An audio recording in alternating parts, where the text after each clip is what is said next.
Israël sort définitivement de sa réserve au sujet de la situation en Syrie. Après un nouveau week-end de répression, marqué notamment par la mort d'une centaine de civils à Deraa, le gouvernement israélien condamne les massacres commis par le régime de Bachar el-Assad. Shaul Mofaz en particulier emploie le terme de génocide. Le chef de Kadima, nouvellement arrivé dans la coalition, fustige l'attitude de la Russie qui empêche une intervention militaire de la communauté internationale, comme celle qui a permis de faire chuter Mouammar Kadhafi en Libye. De son côté, le Premier ministre Benyamin Netanyahou va plus loin. Il dénonce l'implication dans ces massacres de l'axe du mal, représenté selon lui par le Hezbollah et l'Iran, qui soutiendraient militairement le régime syrien. Enfin, plusieurs responsables israéliens affirment que leur pays est prêt à accueillir des blessés syriens si la situation devait encore dégénérer sur le terrain. C'est ce qu'on appelle jouer au chat et à la souris. Des dirigeants chez somaliens promettent 10 chameaux à qui permettra de localiser le président américain Barack Obama. En outre, le groupe islamiste se propose d'offrir 10 coqs et 10 poules à toute personne qui fournira des indications personnelles sur Hillary Clinton.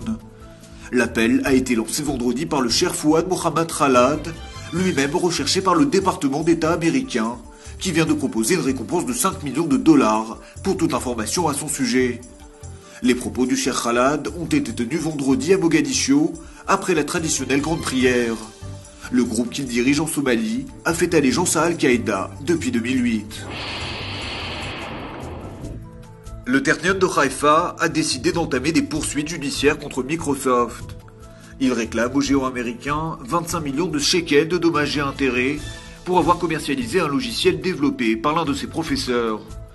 En 2008, Microsoft avait pourtant racheté le TRDF, une fondation de recherche et développement rattachée au Ternion, qui avait financé le logiciel en question.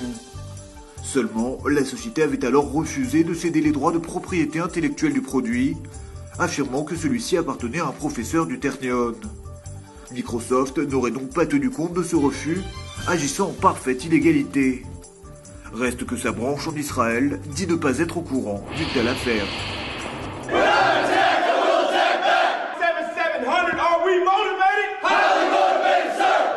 Un juif orthodoxe, sur le point de devenir policier pour la ville de New York, a été chassé de l'école de police au motif qu'il a refusé de tailler sa barbe. L'ancienne recrue Fischel Litzman a raconté au Daily News qu'il avait été mis à la porte vendredi, au terme d'un différend avec le corps policier au sujet de la longueur de sa barbe. Le règlement intérieur du célèbre New York Police Department exige de ses agents qu'ils soient rasés de près, mais ceux qui ont des barbes pour des raisons religieuses peuvent cependant les garder, à condition qu'elles ne dépassent pas 1 mm. Le porte-parole de la police new-yorkaise, Paul Brown, a déclaré que les règles de service de police étaient raisonnables et que Fischel Litzman les connaissait avant de s'enrôler.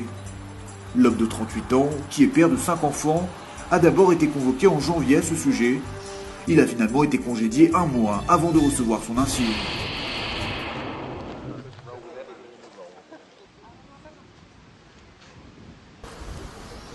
L'Euro 2012 de football a débuté ce week-end en Ukraine et en Pologne.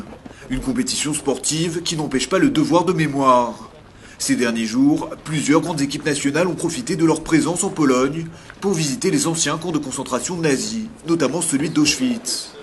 Après l'Italie, c'est l'Angleterre qui s'est rendue sur place, en compagnie de l'ancien entraîneur israélien de Chelsea, Avraham Grant, aujourd'hui à la tête du Partizan Belgrade.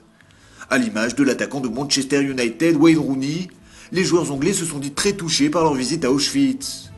Près d'1,5 million d'individus y ont été assassinés pendant la Seconde Guerre mondiale.